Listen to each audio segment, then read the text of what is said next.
Hello and welcome to the 10th video in the Fair River Forest series. We're getting toward the end here. If you haven't seen the previous videos, I definitely recommend checking them out first. I've included links to them in the description box below. Today's story is called The Search. Inside the woods, the night was as black as pitch.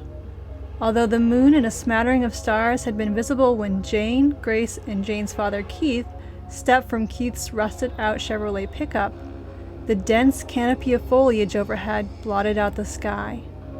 Shadows rose and fell in the two beams of light provided by Jane's and Grace's flashlights, darting between trees, scuttling beneath the withered brown leaves coating the forest's floor. "You two should be back at the car," Keith said, his muttered words barely audible over the howl of the wind and the crunching of leaves beneath the trio's feet. Jane shivered. She tugged at the zipper on her down jacket, but it was already as high up as it could go. "I thought you didn't believe us," she said, breath billowing from her lips in a frosty cloud. "I don't. Sheriff's not that kind of a person. But it's not safe out here." An owl hooted, its sound deep and gravelly. Grace gasped. "See what I mean?" Keith said. "These woods are no place for a couple of girls. Nobody wants to hear your tired old sexism, Dad." "But that call, it was just like Willow had described it all those years ago. Recognizable, but not quite right, as though some creature was imitating the owl's question." A disquieted current rippled through Jane's stomach. What if it wasn't the sheriff who was holding Willow captive?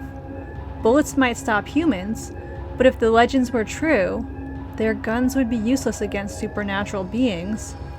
Jane glanced down at her phone.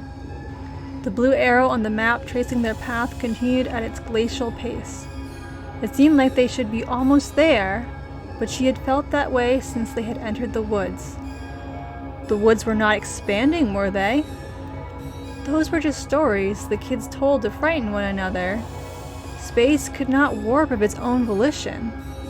But the weight in her gut belied her mental reassurances. A set of glowing red eyes materialized. Jane darted her flashlight toward them. The beam revealed a tree hollow, the shadows shrouding its interior too thick for her flashlight's beam to carve through. "What was that?" Grace whispered, her voice quavering. "Nothing," Jane said. Sweat soaked through the long-sleeved shirt she was wearing beneath her jacket. "A trick of the light. Or a trickster. Those little goblin-like critters that use cutesy disguises to lure their victims into the woods. But shape-shifting creatures did not exist. Could not exist. Right?" "Are you sure?" Grace said. Jane squeezed Grace's hand.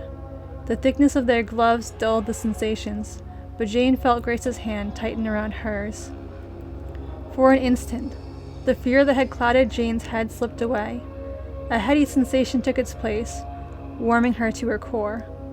Whatever happened, she was not alone. Silver moonlight cut through the inkiness as the trees gave way to a field, the knee-high grasses faded to a pale golden brown. Jane's heart skipped. This had to be it. "You little jerk," a voice called out from somewhere ahead.